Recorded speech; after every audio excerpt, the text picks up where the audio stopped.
Welcome back into the Hook'em Hoops podcast brought to you by the Field of 68. My name is Jason Kinander, joined by Tommy Yarrish to talk about a very struggling Texas basketball team who went on the road for a road trip. They won the first game against Cincinnati nearly at the buzzer with Max Abmas hitting the go-ahead shot. And you would have hoped that the Longhorns were able to take that momentum into Morgantown, a hostile environment on Saturday night, and get their first win streak going in Big 12 play. But Tommy, Texas was not able to do that, falling to West Virginia by a score of 76-73. Tommy, give me some rapid fire thoughts on the Longhorns' loss to the Mountaineers on Saturday night. Well, it's not a good loss. Obviously, no losses are good, but this is one where, it's a Texas team that is one Max Abmas shot away from being winless in conference play here to start, and they're heading into their most brutal stretch of conference play here after this UCF game. Six AP ranked teams await the Longhorns, and so being 1-2 at this juncture is not a really good point to be at for this Texas team if you're looking tournament wise. I think that tournament is very far out of the picture for this Texas team. They really need to compile some wins here and figure stuff out fast. But when you look at the West Virginia game, what stands out to me is when you look at the box score, you really think, okay, I can see why this is a 3-point game, but and then you check in, it's fairly evenly matched, and then you check a little bit more. Texas, 22 turnovers and 28 fouls. West Virginia had 41 free throw shots. You're not going to win basketball games doing that. To be fair, West Virginia missed 14 of their free throws. They could have blown Texas out if they knocked down some more of their free throw shots, but the Longhorns just continuing to struggle. It seems like their offensive hope is that someone scores, 30 points a game, which Max Abmas did arguably his best game in a Longhorn uniform. And then it's just a bunch of prayers hoping that someone else steps up, which you could make the point that, Dylan Disu certainly tried his best. 18 points. He's been playing really well. He's probably the only bright spot, he and Max Abmas, for this Texas team. But it just seems like there's no consistent offensive help outside of those two. Tyrese Hunter held to just 4 points in this one. Dylan Mitchell added only 8 and 4 rebounds. So this team is really struggling, Jason. And it seems to me, and I'm curious as to your thoughts on this, that the biggest issue is I don't think there is maybe the better way to word this is Texas has a serious rotation problem. Outside of the starting five, it seems like whoever they bring in just isn't adding any sort of like value or energy off the bench or any contribution. I mean, you look at the Texas bench, a combined 9 points between two guys when four guys came off the bench. And, Caden Shedrick only played 4 minutes, but Zarek Onyema gave you 4 points and Kendall Weaver gave you 5. So if you're playing a 7-man rotation, 9 points off the bench isn't going to help you out very much. And then, 3 guys in your starting lineup both held to single figures. 2 of them held to under 5 points. I mean, it seems like the rotation is one of the bigger issues to me, Jason. Yeah, well, first of all, this isn't a very deep Texas team. I mean, we talked in our last show about how Texas needed somebody to step up on the bench, and that's yet to happen. I mean, Ethiel Horton was a guy who we highlighted as somebody who needs to get going for Texas, and he was held scoreless yet again off the bench on Saturday. Something's going on with Caden Shedrick. Obviously, he is not fully healthy. He only played 4 minutes in this one off the bench. Texas is going to need a lot more from him. They need him to get healthy because the big issue defensively is they can't size up against these teams. We talked about how Texas had a very clear size advantage against West Virginia with Jesse Edwards, their only true center, being out for this game. And Texas really struggled. I believe that they got out-rebounded. They did get out-rebounded again. And the big storyline was the 6'8" forward, Patrick Sumnick on West Virginia, who went off for career highs of 16 points and 6 rebounds. Tommy, he is a 6'8" transfer from Robert Morris, and he bodied Texas. I have nothing against Patrick Sumnick. He played the game of his life. He has stepped up as a good role player for West Virginia.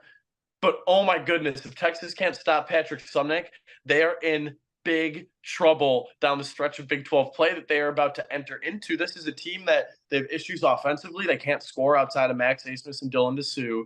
Somehow they escaped with the win against Cincinnati when that was the case. And then they lost to West Virginia because when you only have 2 guys in double figures in the Big 12 on the road, you're not going to win. Like it doesn't matter if those two guys are combining for 60 points, you're not going to win. And you know, Tyree or Max Asmus and Dylan Dessou combined for 50 points. And then Tyrese Hunter and Dylan Mitchell combined for 12 points. Like that can't happen. And Dylan Mitchell needs to have a better game than that. Like that should have been a positive matchup against Patrick Sumnick, a guy who is not the most athletic, has the same size as Mitchell, but not the same build at all. Dylan Mitchell should have been able to run circles around him, and he just wasn't able to get going. It wasn't the Dylan Mitchell that we've seen at times this season who has been able to play so well within his role and fill it up and grab rebounds, been kind of a double-double machine. So the issues are all over for Texas. And they need to figure it out quickly. When we talked to Eric Henry on our last podcast episode, he said that, this Texas team, they are what they are defensively. Like that's not something that's going to get figured out. And that's true. If they can hold West Virginia, who they're not a great team, but their offense is still pretty good, 76 points at home. Like, yeah, they should have still been in that game. Like the defense, Texas' defense isn't really my concern right now. Right now, it's the offense because Tyrese Hunter didn't have the game that he was supposed to have on Saturday.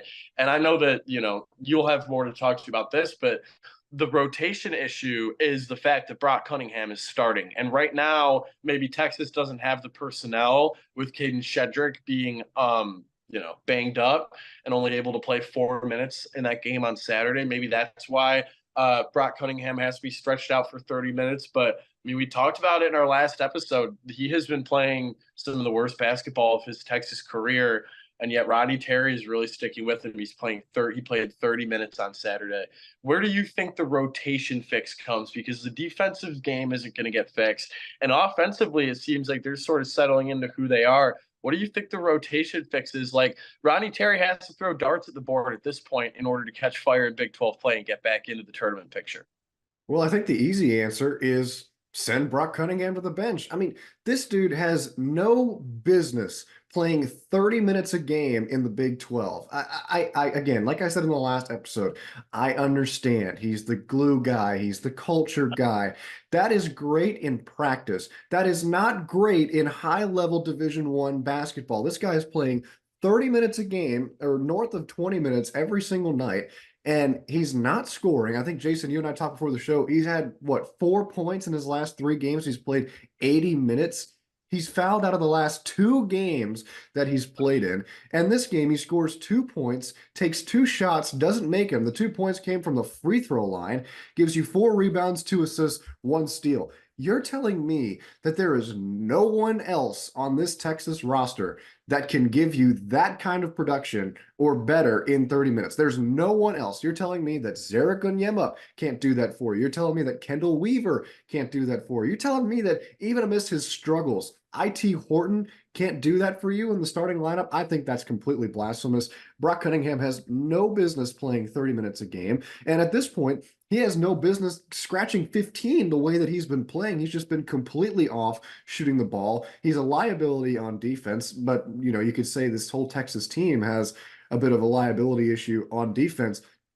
But I think that by far is the biggest problem. It is absolutely jarring to me that this Texas team is trying to force Brock Cunningham to be a good high-level Division I basketball player when the fact is he's not. He's not a good high-level Division I basketball player. I'm not saying he's terrible at basketball, but he's playing like it. I mean, 30 minutes a game, I could probably give you the same production, if not better, than Brock Cunningham in 30 minutes a game. So that to me is just the biggest issue. And then going back to IT Horton, I mean, that's becoming a problem, I think, Jason. I really think it is because when he does play, he's not playing well. So you have to think that's getting after him mentally. And if he's mentally not there and he's not getting the chance to get his shot back and get back in rhythm, then you wonder how much longer of a leash this experiment has to play on before you start thinking like, okay, maybe you look a little bit deeper in your bench. Like I said on the last episode, I think Chris Johnson needs an uptick in minutes. We haven't seen him at all in Big 12 play, and this is a high level recruit who you stole from Bill Self at the end of the signing period to get on your team and try to help you out and win some games. I think he can certainly do that, and he can certainly give you more production than what Texas has seen on the bench the last couple of games. I mean, like I said, two guys combining for 9 points off the bench. Why not give your young guy a look and try to give him some energy off the bench and some opportunities to continue to play well? I get that, there's a big adjustment coming from playing college or playing a high school ball, even though he did play at Montverde with some of the best players in the country, to playing in the Big 12. And yes, there is growing pains with that, but man, I have to think that you would rather stomach those growing pains than have 9 points off the bench and have Brock Cunningham play 30 minutes a game only to score 2 points while he fouls out. Um, I think that those two things really are would be my fix, at least for how to get this rotation issue out of the system for Texas. What do you think? Yeah, I think that a big problem with this Texas team is like, I said at the start of the show, it's not a deep team, and they can't dig so deep to find the solution because at the end of the day, they didn't really excel in the transfer portal, and they brought in a recruiting class of two guys, Chris Johnson and Devin Pryor, who both aren't ready to play. Clearly aren't ready to crack the rotation in conference play at the very least. And so I just can't help but think what this team would look like if they had AJ Johnson. I looked up the other day his stats in Australia, and he's averaging 2 points and one assist. And to just think about what could have been if AJ Johnson were on campus, he'd probably be the sixth man off the bench this year, scoring at a high level. Like that's what Texas needs. They need somebody who can score at a high level. And I think that the other issue is like Texas has played a lot of two-man game at times with Max Smith and Dylan Dessou, and it doesn't really allow other players to get involved. Like Dylan Mitchell gets these touches because he grabs rebounds and he stretches the floor, but he's never really able to get into a rhythm offensively. I think that was part of the problem against West Virginia. Tyrese Hunter only had 4 points. Ball just wasn't in his hands enough. He wasn't getting open looks. He's made his open looks for the greater part of this season. Back to your Brock Cunningham point, he's just not having a very efficient season. Last season, he shot 41% from three. Season before, he shot nearly 50% from three. Tommy, he's back down to 33% from beyond the arc. I just think that Texas needs to find their solution elsewhere. They're getting production from Dylan Dessou from three, but there are other ways for Texas to fill it up. Theo Horton, if he can get going, if he can start producing like he did at the start of the season, 10 points a night would be massive off the bench because that's what Texas doesn't have that the other teams in the Big 12 have. And as we start pivoting into previewing this UCF game, if they don't win this one, we're going to have some serious conversations about this year's Texas basketball team because this UCF team, you know, Jeff Goodman calls them a fringe NIT team at best. I'm going to have to agree with that. They beat Kansas. They played their absolute best brand of basketball, but it's a team that doesn't have very many scoring options. And back on the home court, it's going to be freezing cold in Austin on Wednesday night. There's nothing to do other than watch and go to a basketball game. The crowd needs to be into that game. Texas needs to play their best brand of basketball, and they need to spread the love in this one. I mean, Max Abmas has gotten his shot back. He scored 32 points on Saturday. His shot is fully back. He's back in his rhythm. Let's get other guys into their rhythms now. Let's get Tyrese Hunter another 15. Let's get Ithiel Horton 10 off the bench. I think that, Texas, this is their only opportunity for a get back game, maybe the rest of the season. And then they play six ranked opponents. And so Texas is going to need to win this UCF game, obviously. That goes without saying. It would be nice if they could win it convincingly because there aren't going to be very many opportunities for convincing wins in Big 12 play, especially on your home court. And Texas is going to need to find something in this game. Maybe somebody has a career high scoring game. Maybe it's Dylan Mitchell. Maybe it's Kendall Weaver. Maybe Ithiel Horton's not going to have a career high scoring game this season, but maybe he has a good game. Maybe Caden Shedrick gets healthy and he puts in a double double. I think that would be huge. Like Texas needs to garner some positive momentum after this UCF game because afterwards, taking a look at the schedule here, they will take on Baylor at home on Saturday. That's a huge game. That's an absolutely huge game. And then Oklahoma in Norman, BYU in Utah. I mean, that game can almost put the L in the loss column, put the one in the loss column for that one. But we'll talk about that as it gets closer. And then Houston at home, big Monday to end the month. Like, yikes. This isn't a guaranteed win. There's no such thing as guaranteed wins in Big 12 play, but really, really Texas needs to win this game against UCF on Wednesday. And I'm curious as to how you think they're going to do it because if Kansas couldn't outscore them with their two-man game of Dickinson and McCullough, how's Texas going to do it with A. Smith and Dessou? As you guys know by now, we've partnered with BetMGM this season. We'll be using BetMGM lines to make all of our picks, and we'll have special offers for the listeners and the viewers of the Field of 68 each and every week of the college basketball season. We have a special offer that will be available starting on Tuesday, January 9th, and running through Monday, February 12th, the morning after Super Bowl 58. If you haven't signed up for BetMGM yet, in honor of the big game, you can use the bonus code FIELD158 and you'll get $158 in free bets on your first wager with BetMGM, regardless of whether or not you win that first bet. Here's how you make it work. Download the BetMGM app. Sign up using the bonus code FIELD158. Deposit at least $5 and place your first wager on any game. You'll receive $158 in bonus bets regardless of the outcome of your bet. Just make sure that you use that bonus code FIELD158 when you sign up. And remember, BetMGM is now available under one wallet in select states. As a New Jersey resident, this is super convenient when I have to go cover games in New York or Philly, which happens quite a bit. When you cross state borders, you just log into your existing account and fire away. You don't have to create separate accounts in each state. It's easy, it's simple, it's clean. And most importantly, we have some fun stuff coming up for the heart of the college basketball season. Bet insurance tokens, college hoops odd boosts, and my favorite, a nice juicy parlay boost. So download the BetMGM app and sign up today. Field 158. Well, that is a fantastic question, Jason, because I have absolutely no idea. There is nothing that I have watched in the last couple of games of Texas basketball that has been like, oh, okay, that is how they can win games. They don't have that, which is wild to think about. Their really only prayer is to hope that Max Abmas and slash or Dylan Dessou just go off and that the rest of the crew provides enough help to be able to, get them more points than the other team because they're going to give up, say, 80 points and you just got to pray that you get to 81, right? So the strategy for me is if you're going to run the two-man game with Abmas and Dessou, you know that those two guys are going to get it done for you on any given night, for now at least. Rodney Terry's talked a lot about how Max Abmas is always going to hit his averages. So if you combine that with Dylan Dessou continuing to play well, I think the biggest factor for me in this game is Tyrese Hunter, and seemingly every game is going to be Tyrese Hunter because when he plays really well, this Texas team is flying, they're fast, they're aggressive offensively, and they're putting up some really good numbers. But when he is off and when he's playing like he played against West Virginia, where he only takes 6 shots and puts in 4 points,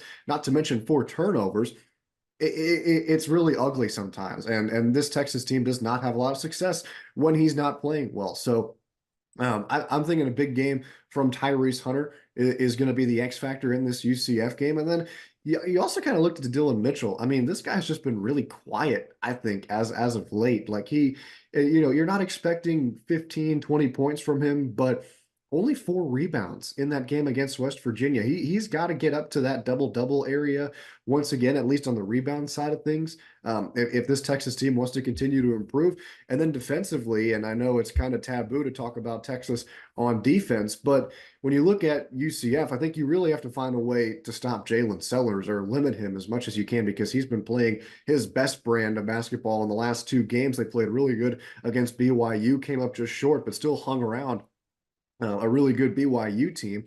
And then just really, again, hope that you can get some sort of production off the bench, some sort of help if Caden Shedrick is back healthy, although he didn't really look the part and hasn't really looked the part lately. You hope that maybe that's your source there. And then hope that Brock Cunningham doesn't foul out and puts up more than 2 points if he plays an extended amount of minutes once again. And then UCF too. Jason, Mikey Williams from the portal. I did not see that coming. I don't know if there's like a connection there that I missed, but I mean, good for them, I guess. I don't know what we've seen yet from Williams at the college level, but that certainly Nothing. will help sell some tickets, I would think. Yeah, according to Trilly Donovan on Twitter the other day, they were trying to get him immediately eligible. I don't know how that's going to happen given what he got arrested for. But if he were to be able to play next season for UCF, I mean, that's a fun addition. Might even save Johnny Dawkins' job. I mean, that win against Kansas was huge for them. I don't think that UCF is going to put up much of a fight on Wednesday, to be honest with you. I think that, if Texas is going to show something, they're going to have to show it on Wednesday. And with Baylor coming into town on Saturday, and then you make another road trip, two ranked opponents, Oklahoma and BYU. I mean, you have to win this game, and I'm gonna have to agree with you that it's gonna have to come from Tyrese Hunter and Dylan Mitchell, as well as somebody off the bench. Texas is going to need somebody's name to get called who's been sort of an unsung hero this season. Kendall Weaver, if he could have his first double-digit performance, I mean, I think that would be awesome. Ithiel Horton as well would be big. Zarek Onyema, they've started to play him a little bit more, a little bit out of necessity with Shedrick being hurt, but I like what I've seen out of Onyema. I do think that Texas is going to beat UCF on Wednesday. My question for you is, and I'll answer super quick here. I think that, what do you think Texas needs to do to make the tournament? Not to make the tournament, but just to get back into the picture. I think the equation is fairly easy.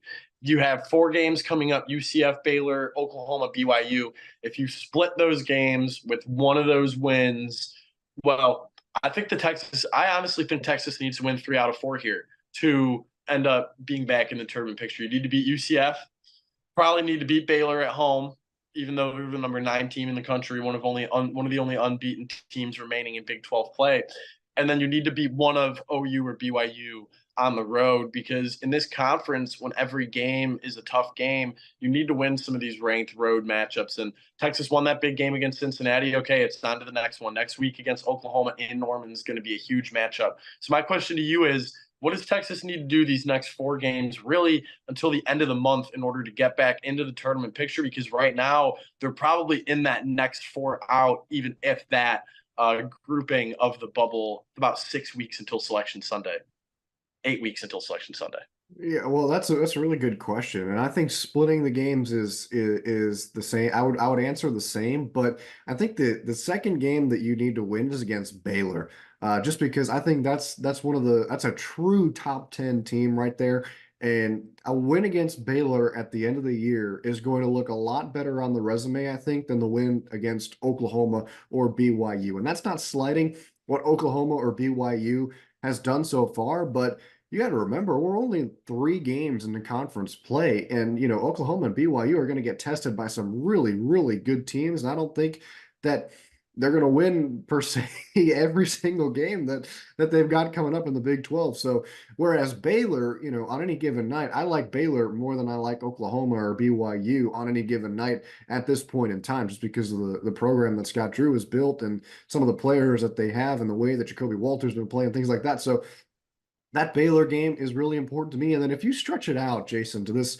6-game ranked opponent stretch, I think if you get 3 wins in that stretch, start hanging the banners, to be completely honest with you, because that would be an extremely impressive feat for this team at this point in time.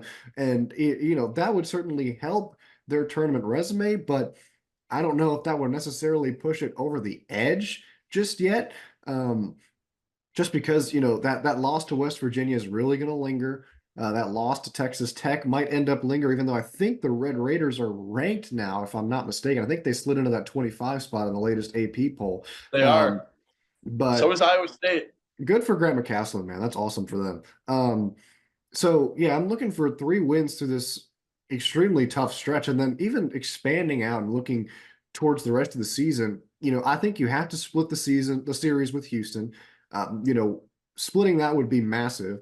And then I think the game that could potentially not necessarily be the nail in the coffin, but be just a really big exclamation point for this resume is if they go on the road to Lawrence in late February and beat Kansas. I think that would be a massive stepping stone for this Texas team. The Longhorns have had a lot of success recently against Kansas. Kansas doesn't necessarily look like a championship contender at this point in time. Still a very good team nonetheless, but they have not been playing some of their best basketball lately. So if they're able to catch Kansas in Lawrence, I think that certainly helps. And if they somehow find a way to pick up 3 wins in this incredibly tough 6-game stretch, I think that would be super beneficial. And I think it puts them right back into that picture.